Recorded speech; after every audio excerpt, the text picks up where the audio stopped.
Have you ever wondered what a wise elderly woman could teach us about love and intimacy in a relationship?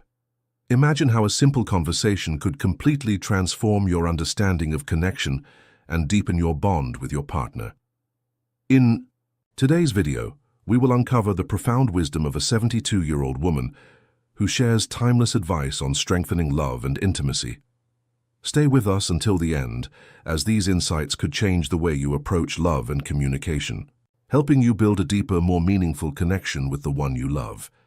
If you haven't subscribed to our channel yet, I encourage you to click the subscribe button and ring the notification bell to stay updated on all our latest content.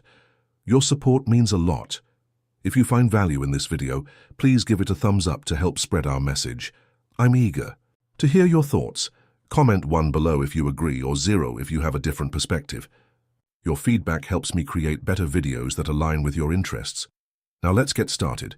Sophia's journey to find answers. In a quiet village, nestled between misty hills and winding rivers, lived a woman whose wisdom had saved marriages and healed hearts.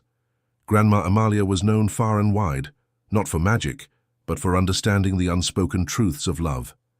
Miles away, a woman named Sophia sat alone in her home, staring at the space between herself and her husband. The silence between them was deafening.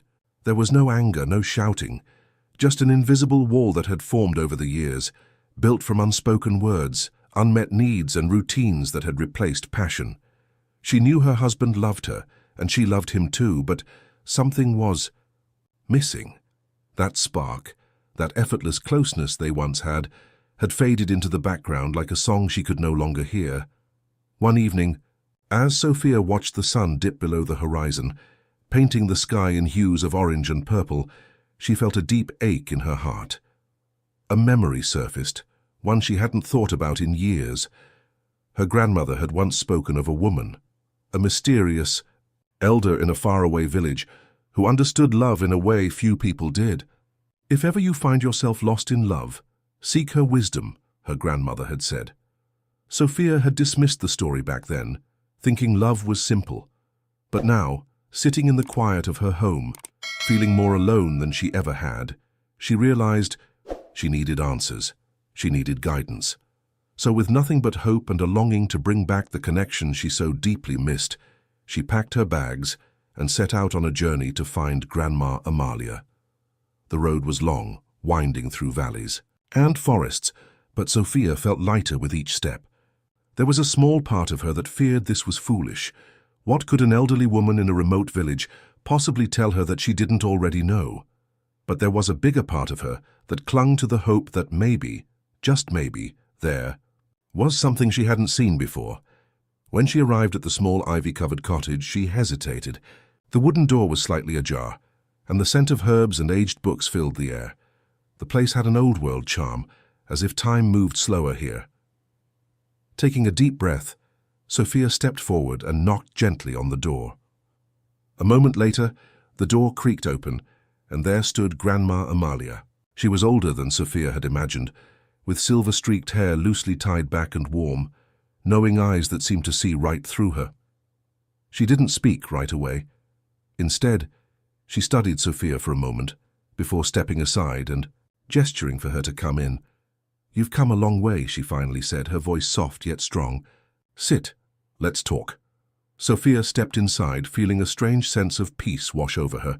The air smelled of lavender and wood smoke, and the crackling fire in the hearth cast a golden glow across the room. She settled into a chair, hands folded in her lap, suddenly unsure where to begin. Grandma Amalia poured 2 cups of tea and set one in front of Sophia. "Tell me, child," she said, "why have you come?" Sophia took a deep breath, staring down at the steaming cup in her hands. "I love my husband," she admitted, "but I feel disconnected. We share a life, but we don't really share ourselves anymore. I don't know how we got here, and I don't know how to fix it." Grandma Amalia nodded slowly, as if she had heard these words 1,000 times before. "Ah," she murmured, "you are not alone in this. Many couples find themselves in the same place, living side by side, but feeling worlds apart." She leaned forward, resting her hands on the table. Love does not fade on its own, Sophia. It is we who stop tending to it. But the good news is, just as love can be neglected, it can also be revived. Sophia felt a lump rise in her throat. How? She whispered. How do we bring it back? Grandma Amalia smiled, a knowing look in her wise eyes. We begin by understanding the difference between love and connection. Because, my dear, love alone is never enough. Grandma Amalia's wisdom.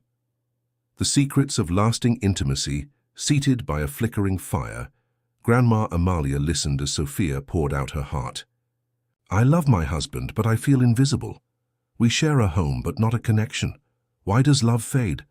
The old woman smiled knowingly, her eyes filled with both understanding and experience. Because most people mistake love for permanence. They believe that once it is found, it remains unchanged. But love isn't a rock, it's a river. It must keep moving, evolving, or else it dries up. Sophia exhaled slowly, staring into the fire. I thought love was enough, but now it feels like we've just become roommates. Grandma Amalia nodded. That happens when love is left unattended. A relationship needs more than just shared responsibilities and familiar faces. It needs intention, and that starts with understanding how intimacy truly works. Emotional and psychological connection. Before physical intimacy, Grandma Amalia leaned forward, her voice soft but firm. Most men think intimacy is only physical, but a woman's desire starts in her mind, not in her body.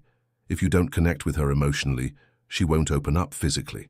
Sophia frowned, shifting in her chair. But we talk every day. The elder shook her head. Talking is not the same as connecting. A woman doesn't just want words. She wants to feel seen, heard, and understood. Does he look into your eyes when you speak? Does he listen, not just to respond, but to truly understand? Does he touch you in a way that reminds you he still adores you, or has it all become routine? Sophia thought for a moment and realized the truth in Amalia's words. Her husband spoke to her, but when was the last time he truly listened?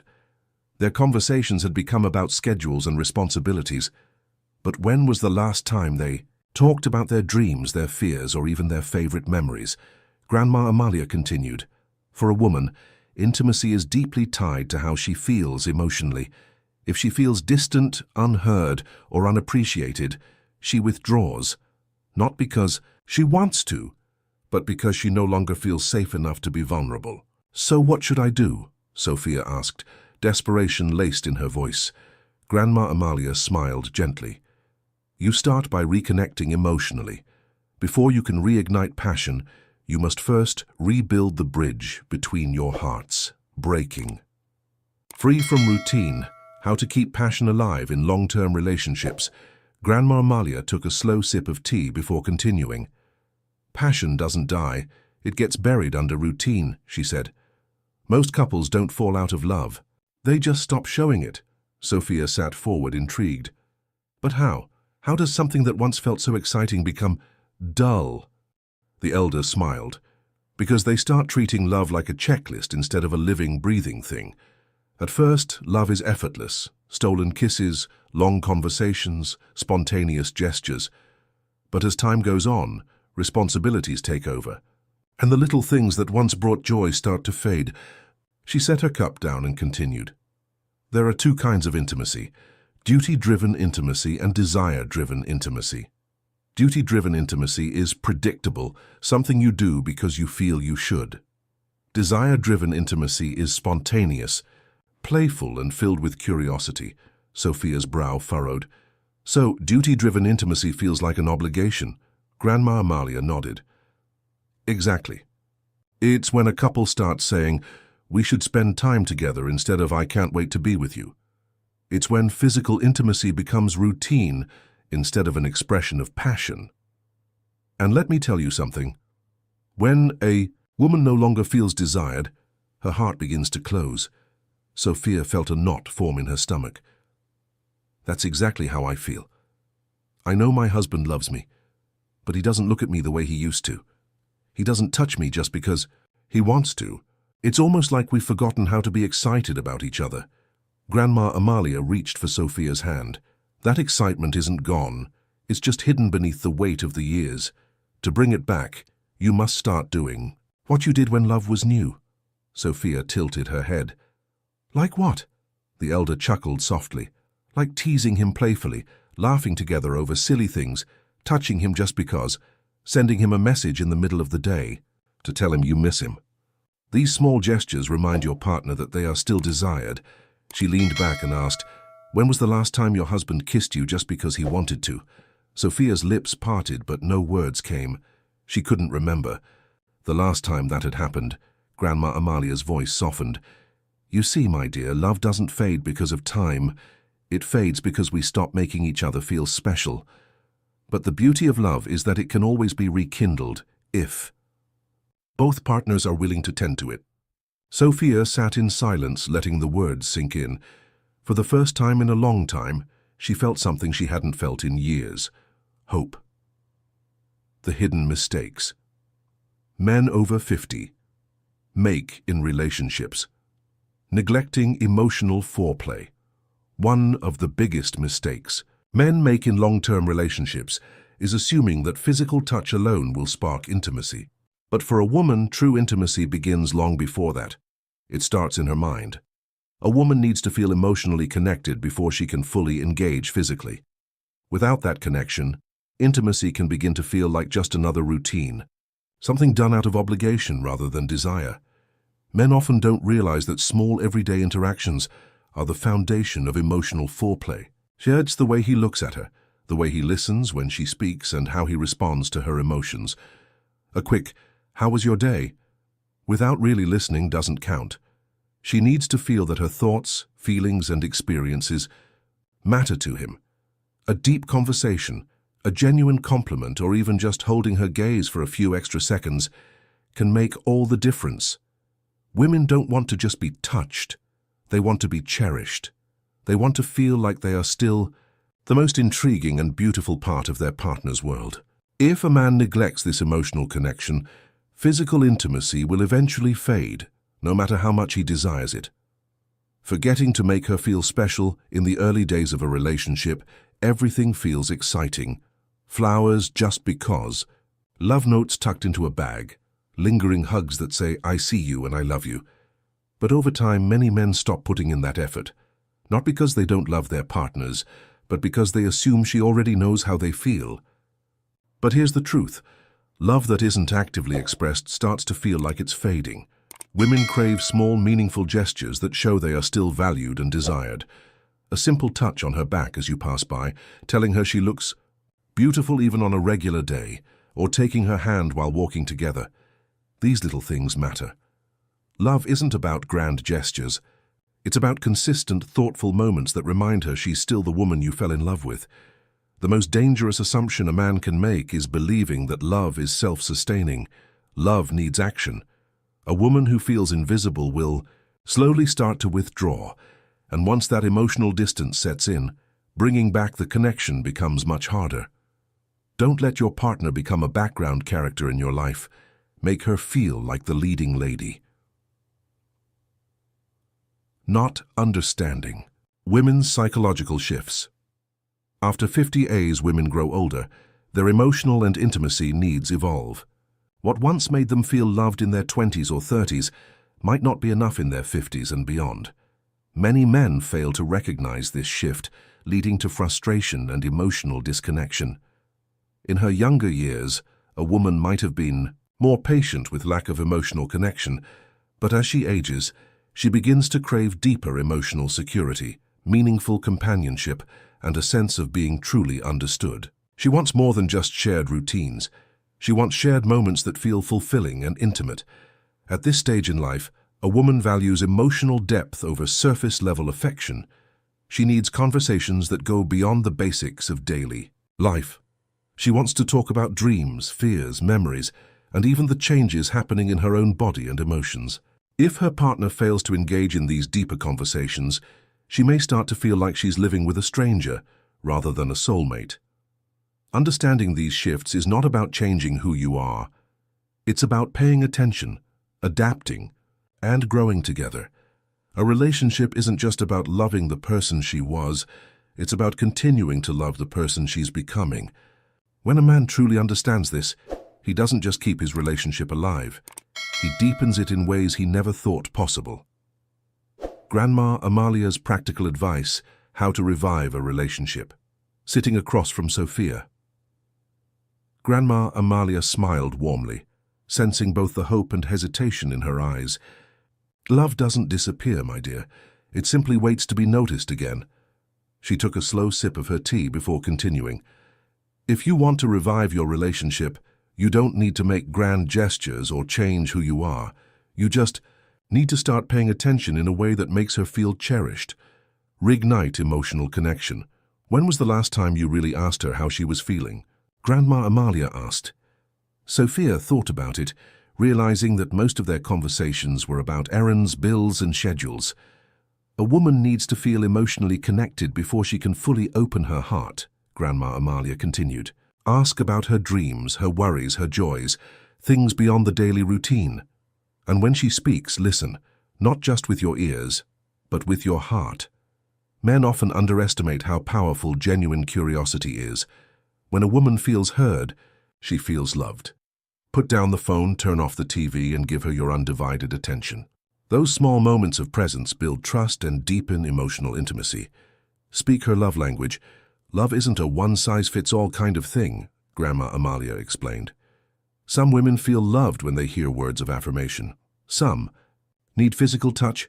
Others feel it when you spend quality time together. The secret is knowing what makes her heart respond. Sophia nodded. She had read about love languages before, but she never thought of applying them in a deeper way. The problem isn't that love fades. It's that we stop expressing it in the way our partner understands. If your partner needs words of affirmation, tell her she's beautiful, not just on special occasions, but on an ordinary Tuesday morning. If she thrives on physical touch, don't just hold her hand when you want something. Reach for her just to remind her you're there. Love is in the details. Surprise her with small acts of love. Love isn't kept alive through routine alone. It needs spontaneity, Grandma Amalia said. Do something unexpected. A handwritten letter left on her pillow, a spontaneous weekend getaway, a simple compliment whispered in her ear when she least expects it. Many men believe that once they've been with a woman for years, they no longer need to impress her. But women never stop wanting to feel desired. The happiest couples aren't the ones who never have problems, Grandma Amalia said. They're the ones who never stop making each other feel special. She leaned in with a soft chuckle. Love is a dance, Sophia, and it's never too late to learn new steps. The emotional transformation, Sophia left the cottage with a newfound understanding of love and intimacy. She no longer saw love as something that faded with time, but as something that required effort, attention, and care.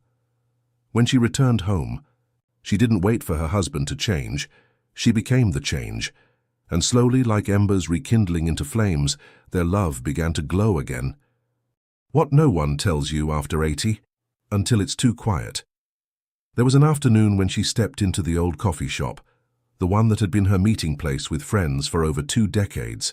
The corner table was still there, the coffee still warm, but the chair across from her sat empty.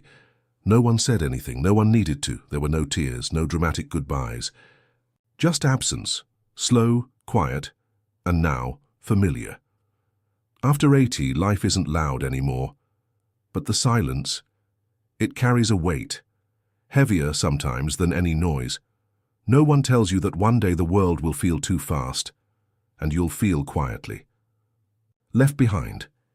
If you've ever felt like you're slowly fading in the eyes of people who once knew you best, I hope you'll leave a comment below.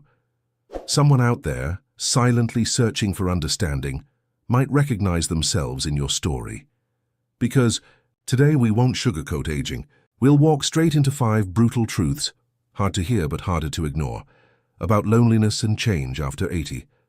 First, your social circle quietly disappears. It doesn't happen all at once. It's not loud. It's not a farewell party. It's the calls that stop coming, the birthdays missed, the visits that shrink from hours to minutes. You wake up one day, and the phone doesn't ring like it used to. You sit at a table and realize you haven't spoken aloud to anyone yet today. It's not because people stopped caring. It's because time started pulling them in other directions. Illness, relocation, or the inevitable final goodbyes. You begin to outlive others, and then, in a quieter way, you begin to outlive being remembered. Walter, 84, once told me, "It's strange to walk into a place where everyone used to know your name, and now you're just the man in the corner booth." He shared how, just a few years ago, the barista would greet him by name, sometimes even have his order ready before he spoke. There was a rhythm to it, the smile, the small talk, the sense of being seen. But lately, it had changed. One morning, he walked in, and the young man behind the counter glanced up, looked past him, and said, "Next." No nod of recognition, no knowing smile, just another customer. Walter took his coffee and sat in his usual spot by the window. The chair across from him, the one his friend Harold used to occupy, stayed empty. He stirred his coffee slower than usual, watching the cream swirl like time itself, fading into the dark. "I didn't cry," he said. "It wasn't that kind of moment. But I felt something leave the room, or maybe leave me. That's what loneliness can feel like. Not loud. Just invisible. A shift you can't explain, only feel. A presence missing that no one else notices, but you do. But knowing this doesn't mean surrendering to it. It means you prepare for it. It means you choose to reach out, to write letters, join a group, call first, or even just smile at a stranger. Because after 80, connection no longer. Knocks on your door, damn it, you have to go outside and meet it halfway. Second, your body doesn't bounce back anymore. Not like it used to. Aches linger. Fatigue stretches into the next day. And sometimes even small things change everything. One fall, one cough, one skipped meal. And suddenly, you're in a doctor's office hearing terms like monitoring, admission, long-term care. It's not just the pain, it's the unpredictability. You could do everything right, eat well, stay active, rest, and still feel like your body made decisions without consulting you. Gloria, 81, fell while trimming her rose bushes. It wasn't the injury that changed her, she said. It was the aftermath. "I thought I was just taking a break," she told me, but my body treated it like a full stop. Weeks later, when she finally felt steady enough, she returned to the garden, gloves on, sun hat slightly crooked, hands a bit hesitant. The roses were overgrown, the weeds bold. She crouched beside a bush, reaching for the clippers, but found herself pausing. Not out of fear, out of unfamiliarity. The confidence in her body had shifted. Movements she once made without thought now required negotiation, a careful plan of bending, balancing, rising again. After 10 minutes, she sat down on the stone bench and looked at her garden, not with pride, not with shame, but with a quiet recalibration. "This body isn't what it was," she said aloud to no one, brushing her palms together. "But maybe it's still enough, just different." And in that moment, Gloria didn't give up the garden. She gave up the expectation of returning to it as she once had. She began to garden in smaller sessions, with a stool, with breaks. She planted fewer things, but tended them with more attention. That shift, from striving to adjusting, became a kind of wisdom, a way of honoring what her body could still offer, without resenting what it couldn't. That's the hard part. Rest used to restore. Now, it sometimes becomes decline. But there's strength in that awareness. When you know your body is changing, you learn to treat it with reverence, not frustration. You move slower, but with grace. You pause more often, but with purpose. You may not bounce, but you endure. And there's power in that. Third, you begin to need help. And it feels uncomfortable. Not because you've become helpless, but because you've spent a lifetime being the helper. You're the one who used to carry others. Now the weight feels different. Asking for help feels like surrender, but it's not. Eugene, 85, slipped on his driveway in winter. No broken bones, just pride. He didn't tell anyone. The next morning he rose early out of habit and shuffled to the kitchen in his slippers. The cold tiles stung a little more than usual. He filled the kettle, spooned coffee grounds into the filter, and stood silently as the steam curled upward. When the mug was ready, he placed it on the table beside him and sat, slower than he used to. He stared out the frosted window at the patch of driveway where he'd fallen. The snow had melted, but something inside him hadn't. He reached for the mug, held it between both hands, and let out a sigh that filled the empty kitchen. It wasn't pain, exactly. It was recognition. That things had changed. He didn't want to tell his daughter. He didn't want the look of concern. The subtle shift in her voice. The unspoken question of whether he was still okay alone. So he said nothing, but his daughter noticed something had changed. A new hesitancy in his steps. A pause before he opened the fridge. The silence after she asked, "How are you?" She began dropping by with groceries. She didn't ask permission, just showed up and stayed for coffee. At first he resisted. "I'm fine," he'd say. But after a few weeks the coffee became a ritual, and one day he admitted, "It's nice not having to carry everything alone." At first he resisted. "I'm fine," he'd say. But after a few weeks the coffee became a ritual, and one day he admitted, "It's nice not having to carry everything alone." That's what aging teaches us, that real strength isn't always doing it all. Sometimes it's letting someone else carry a bit of the load. Help doesn't take away your independence, it protects it. Fourth, you begin to feel invisible. Not to your loved ones, maybe, but to the world. The cashier speaks past you. The doctor talks to your adult child instead of you. The waiter assumes you can't decide for yourself. You've lived, worked, loved, lost, and suddenly society treats you like background noise. Irene, 86, volunteered at a museum. Years ago, she had been one of the most trusted docents, the kind who didn't just know the facts, but could bring entire decades to life through story.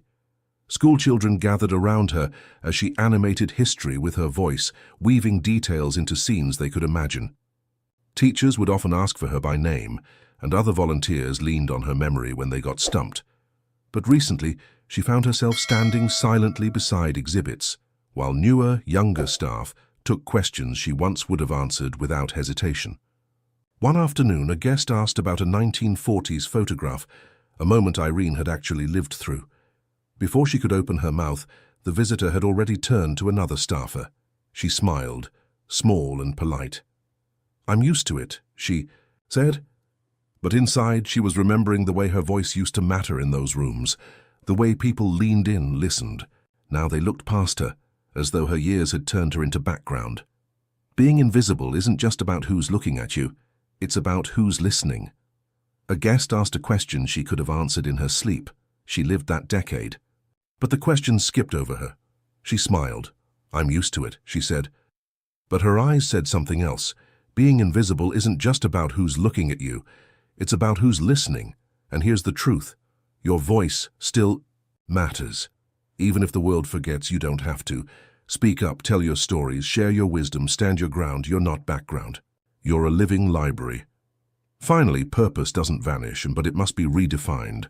After decades of doing, giving, and striving, the quiet can feel empty. The calendar clears, the routines fade, and in their place, silence. But silence, too, can be shaped. Stanley, 88, taught for 40 years. After retiring, he said, "I felt proud but also strangely hollow. No one needs me anymore." But that wasn't true. He just hadn't found a new way to be needed. Purpose after 80 isn't about productivity. It's about presence. It's not solving the world's problems. It's solving loneliness with a smile, with a memory, with a moment of care. You may not be building houses, but you're still building something. A legacy of presence, of quiet strength. So maybe no one told you these truths. Maybe they thought it would be too heavy.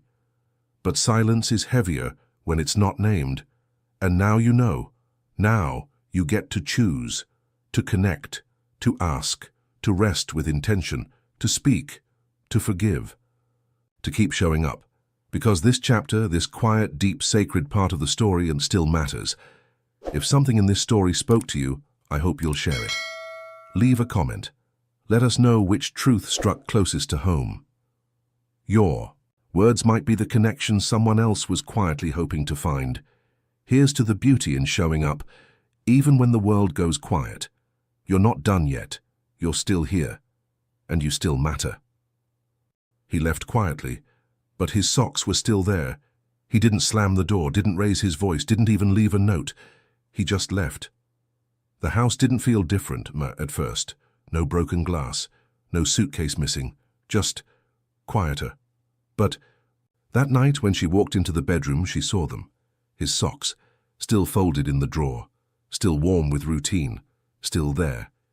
She sat on the edge of the bed and stared at them, as if those socks were going to explain something. They didn't, but they said enough, because sometimes it's not what someone takes with them that breaks you. It's what they leave behind. Have you ever had someone leave, but their presence still stayed in the smallest, most unexpected places? Comment, it's what they didn't take and that hurt the most. This isn't a story about a man walking away. It's about what remains and what a woman did when she realized she'd been disappearing long before he did.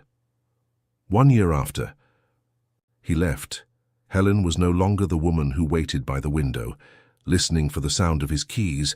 Instead of listening for footsteps that never returned, she began listening to her own. The creak of her sandals on the porch steps, the firm tap of her heel on the pavement, they became a rhythm, a grounding. Her morning started with a quiet song on the radio and coffee brewed just the way she liked. Strong, bold, with cinnamon. She no longer tiptoed around someone else's moods. She opened the windows wide, let sunlight flood the kitchen, and cooked eggs with the music turned up. She bought herself yellow tulips every other Thursday, not because they were on sale, but because they made her feel like something new might still bloom. She no longer made space for someone else's silence. She filled the room with her own voice. She talked to herself while cooking, sang along to old jazz records, laughed aloud at something she read in a novel. In the grocery store, she moved slowly, not out of loneliness, but with choice. She examined tomatoes like they were paintings. She tried new cheeses. She no longer cared if it wasn't someone else's favorite. Loneliness didn't vanish, but it changed shape. It became space. Space for thought. Space for healing. Space for rediscovery. One Sunday afternoon, while dusting the shelves, Helen came across an old photo album. She hadn't opened it in years. There she was, 27, laughing, wearing a yellow sundress, dancing barefoot in the backyard, her hair a little wild, her smile unrestrained. She touched the photograph gently, not as a widow, not as someone abandoned, but as a woman meeting her younger self again. And that version of her didn't feel foreign.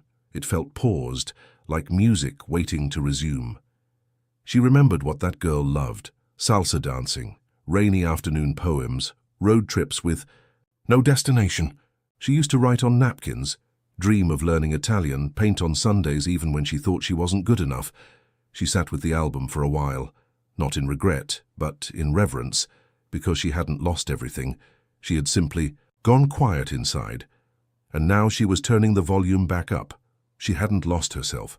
She had just forgotten to keep some parts of herself alive. Now her mornings started with a quiet song on the radio and coffee brewed just the way she liked.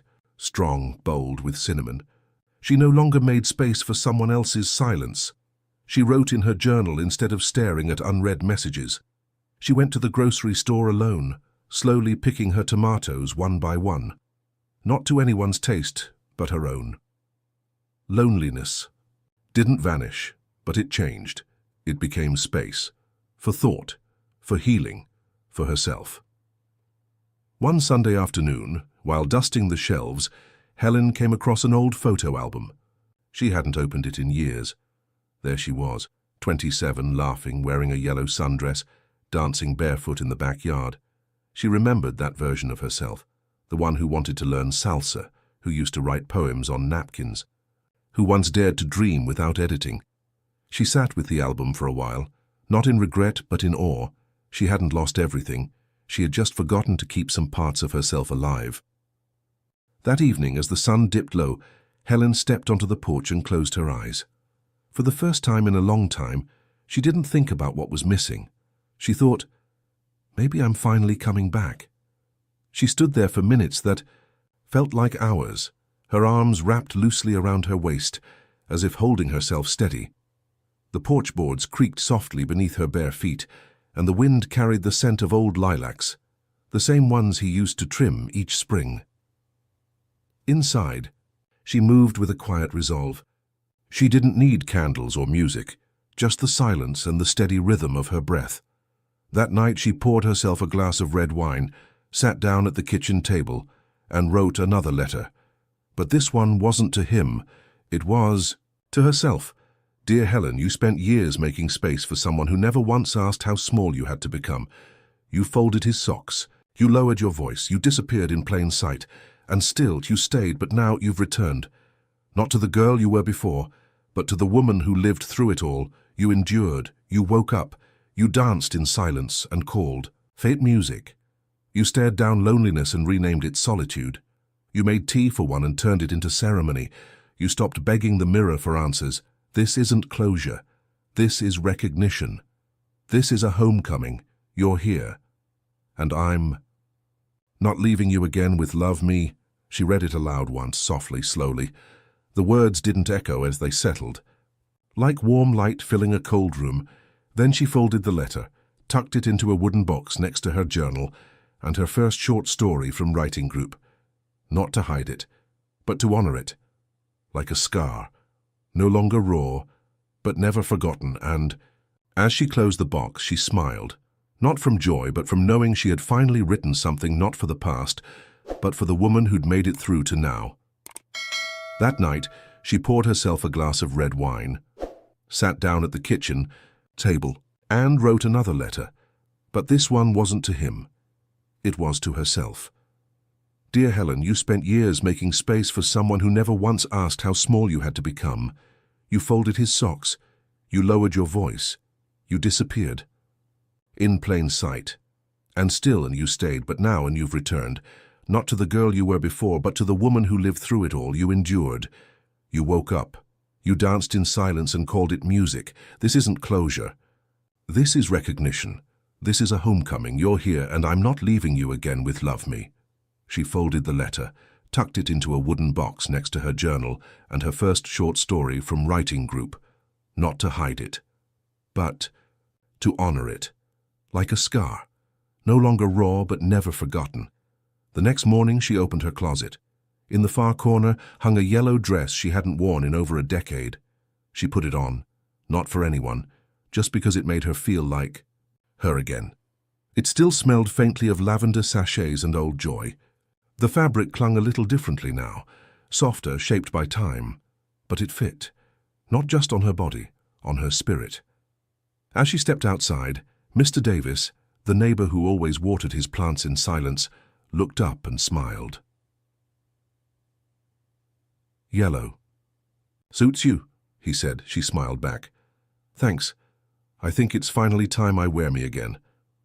She walked slowly that morning, not in hesitation, but in reverence. Every step was a conversation with the past, the version of herself who danced, barefoot, who wasn't afraid of her own laughter, who believed in possibilities without conditions. Passing the bakery, the scent of cinnamon rolls pulled her in, the same kind she and her sister used to share on rainy Saturdays. Helen ordered one and sat by the window. For the first time in years, she didn't look for empty chairs.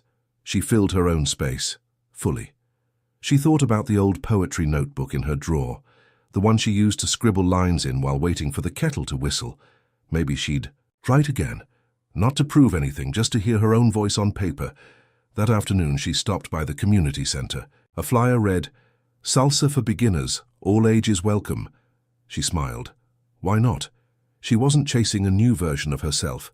She was unburying the one she had gently tucked away, and as the breeze brushed her shoulder, like an old friend returning, she whispered to herself, "I'm still here and I'm still mine, not for anyone," just because it made her feel like her again. As she stepped outside, Mr. Davis, the neighbor who always watered his plants in silence, looked up and smiled. "Yellow suits you," he said. She smiled back. "Thanks. I think it's finally time I wear me again." And in that quiet walk to the bakery, for the first time in a long time, she didn't think about him. She thought about the smell of cinnamon rolls, the idea of signing up for salsa lessons, and the breeze brushing her shoulder like an old friend returning. She wasn't the woman he left. She was the woman who came back, to herself. But Helen didn't. She stayed. She faded. She returned. Not to the life they shared, but to the one she paused for far too long. Some women don't scream. They simply disappear behind the laundry, the dinners, the quiet waiting.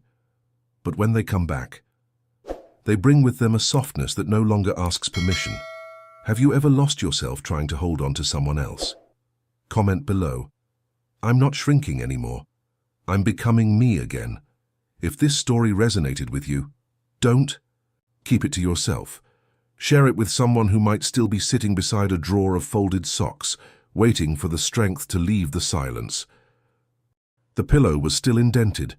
2 weeks after he left, just his toothbrush, his suitcase, and the coat he wore on cold Sunday mornings. But when she woke up 2 weeks later, it was still there, that quiet dip in the pillow beside her. The E shape of his absence, still perfectly curved, still waiting. She had made the bed every day since, fluffed the sheets, smoothed the edges, but that indentation stayed, like memory, pressed into cotton, and in that moment she realized he may have left, but she hadn't returned to herself yet. Have you ever tried to move on, only to find something small holding you right where they left you? Comment. Healing starts in the spaces they used to fill. This isn't just a story about someone leaving. It's about the slow work of reclaiming your own side of the bed and what it takes to finally sleep without shrinking. Tanya kept to her side of the bed, even after he was gone. 2 weeks. 14 nights. And still she didn't cross the invisible line between them. She lay facing the wall just like always, as if honoring a boundary that no longer needed to be kept. It was muscle memory. Not habit, not hope, just years of learning. How not to take up too much space. His pillow was still indented. The first few days she tried to convince herself it was just the fluff. That feathers settle that way, that she'd get around to replacing it. But she didn't, because deep down, it meant something was still there. Even if he wasn't, she would lie awake at night staring at that dip, wondering how long it would take for it to disappear. Not the pillow, the part of her that still curled away to make room for someone who no longer stayed. It wasn't that. He'd left with anger. No slamming doors, no sharp words. Just a quiet afternoon, a long breath, and the sentence, "I don't think I'm happy here anymore." She had nodded. Not because she agreed, but because she knew. She had seen it, coming, in the way he stopped asking how her day was, in the way his body turned away even when his arms reached around her, in the long pauses between conversations that used to be seamless. So when he said it, she didn't break. She just folded inward, like a letter never sent. Now, the house was quiet in a different way. Not heavy, not grieving, just still. She made tea for one, watered the plants, woke up, did laundry, replied to emails. But when night came, the bed reminded her, some absences are loudest in the dark. One evening she sat on the edge of the mattress, staring at the pillow. Something inside her stirred. Not resentment, not even loneliness, just exhaustion. Not the kind that sleep cures. The kind that comes from years of being half asleep to her own needs. She reached out, picked up his pillow and held it in her lap. For the first time, she allowed herself to cry. Not for the man, but for the woman who had been disappearing, inch by inch, to keep a version of love that no longer saw her.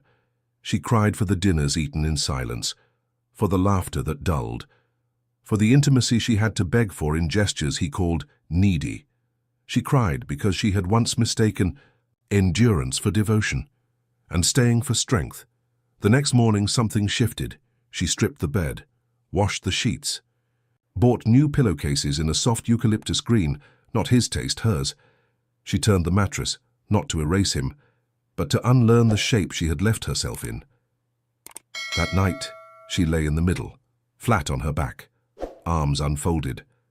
For the first time in years, she slept across the line. Days passed. The indentation softened. She began writing again. Not about love, about mornings, the color of ripe pears, the sound of coffee percolating, the curve of the moon from her porch. She realized she hadn't been waiting for him to come back. She'd been waiting for herself to return. And slowly, she did, in small ways, choosing the jazz station again, leaving a book open on his side of the bed, laughing louder on calls with friends. One Sunday morning she bought herself croissants, the kind he said were too messy. She ate them, in bed, flakes everywhere. She smiled. The next few days felt different, not easier but clearer. She noticed the way morning light spilled differently onto the sheets now. It didn't just land, it danced, like it was searching for the places she hadn't touched in a while. The corners of her side, the edge she used to fear slipping over. The bed didn't feel half empty, it felt open. Like a page she had just started writing on again, she began a new ritual. Every night she would fluff both pillows, not for symmetry, but to remind herself she was allowed to take up space, fully, completely. She placed lavender oil on one, and lemon balm on the other, one to soothe, one to ground. She stopped folding the blanket down on just one side. She stopped sleeping on the edge. She stopped pretending she was waiting. She even moved the reading lamp to the center of the headboard, so the light reached her no matter which side she turned to. Some nights she lay facing the window, others she curled toward the center. Each position now was a choice, not a habit, not a reaction. One night she lay down, placed a hand on each pillow and whispered, "This is all mine now. And I'm still here." The room didn't echo. It held her. It witnessed her reclaiming not just the space but the self who once surrendered it quietly. The room, for the first time, felt like hers. She noticed the way morning light spilled differently onto the sheets now. The bed didn't feel half empty. It felt open. She began a new ritual. Every night she would fluff both pillows, not for symmetry, but to remind herself she was allowed to take up space, fully, completely. She stopped folding the blanket down on just one side. She stopped sleeping on the edge. She stopped pretending she was waiting. One night, she lay down, placed a hand on each pillow, and whispered, "This is all mine now. And I'm still here." The room didn't echo. It held her. A few weeks later, she decided to rearrange the bedroom. She moved the nightstand to the other side, hung a small photo of her childhood dog above the headboard, bought a small bouquet of wildflowers, not roses. She never actually liked roses. He had, though. She realized she had spent years in a room curated for someone else's comfort. Now it smelled like lavender and lemon balm, and something unfamiliar but unmistakable, her. She stood at the doorway that night and looked in, and for the first time she didn't see what was missing. She saw what was beginning. A neighbor, widowed years ago, saw her watering plants one morning and waved. He didn't ask where her husband was, didn't offer sympathy, just said, "You've got that quiet peace look about you." She smiled. "I think I just made room to breathe," he nodded. "Hardest room to make." They stood there in silence for a moment, not uncomfortable, just full. He glanced toward her porch and added, "My wife loved lavender too. Used to keep a bundle by her side of the bed." She looked down at the potted lavender by her feet. Funny how grief echoed in details. Not in tragedy, but in fragrance.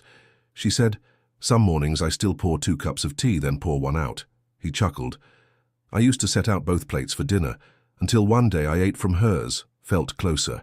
They weren't confessing, just remembering. When he left, she didn't feel sad. She felt seen, because sometimes it takes someone who's walked a similar silence to affirm that yours is real. That peace, like pain, can also be shared, gently, in passing." She went back to her watering can, but something in her posture had shifted. Lighter, rooted, more alive.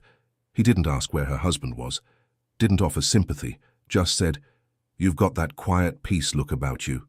She smiled. "I think I just made room to breathe." He nodded. "Hardest room to make." One night she opened the drawer beside the bed and took out a blank card. She wrote, "Dear woman who forgot how to sleep alone. You didn't fail. You adapted. You stayed too long in spaces that shrank you, not because you were weak, but because no one taught you how to leave gently. Tonight you slept in the center. Tomorrow you will wake in your own arms. And one day soon you won't flinch when the sheets are only tucked in on one side. You will call it freedom, not abandonment." She placed the note under her new pillow, not as closure, but as a declaration, a soft revolution. One night at a time, the pillow was still indented, but she no longer read it as a wound. It had become a landmark of where she once made space for someone else, and where she finally decided to come home to herself, because healing doesn't begin when they leave. It begins when you stop disappearing from your own story. Have you ever had to relearn how to sleep, not just without someone, but with yourself? Comment below. I've stopped sleeping on the edge. I'm coming back to me. And if someone you know is quietly curling themselves small just to keep peace, share this with them. Sometimes the bravest thing isn't walking away, it's staying in your own bed, in your own breath, in your own becoming. The daughter never knew, but he kept every drawing. She found them in the attic, folded neatly inside an old suitcase, yellowed with time, but carefully stacked. Crayon sketches, pencil outlines, drawings from years she could barely remember, all signed with some version of her name. Emily, age 5. You're an artist. There must have been hundreds. She'd thought he never noticed, that he never really saw her, but he had saved every single one. Have you ever discovered someone valued you more than they ever said out loud? Comment below. Some love isn't loud, but it lasts. This isn't just a story about childhood drawings. It's about a father who never said much, but kept proof of his love in silence. She sat cross-legged on the attic floor, surrounded by her childhood. Each drawing brought back something. The crooked treehouse she was proud of, the 2 stick figures labeled me and Dad, drawn with lopsided hearts, the cat she never had but always wished for. She never knew he kept them. In fact, most of her life she assumed he hadn't noticed much. He wasn't the talkative kind, didn't come to every recital, didn't say "I love you" out loud, but he fixed the hinge on her bedroom door the same day she said it squeaked. He left a lamp on every time she worked late. He once drove 30 miles in a snowstorm just to bring her gloves. She always took him as distant, reliable, yes, present in the logistical ways, but emotionally quiet, and yet here they were. Every drawing she ever made, kept, flattened, and stored with care. She ran her fingers over one from 2nd grade, a drawing of her family. She remembered being mad that day. He'd missed the art show, but he had the picture tucked between manila folders like it meant something. She sat back against an old chest and tried to remember, did he ever mention her art? Maybe once, when he framed one for the fridge and said, "That one's got soul." She'd laughed, assumed it was a joke. Now she wasn't so sure. That night she brought a few of the drawings downstairs. She laid them across the dining table, as if assembling evidence of something she never knew she needed. When her own daughter walked in, she asked, "Did Grandpa draw these?" She shook her head, smiling gently. "No, sweetie, I did. A long time ago." Her daughter traced a finger over a page. "He saved them?" She nodded. "Every single one." Her daughter paused, then said, "That's love, huh?" And in that moment, something softened in her.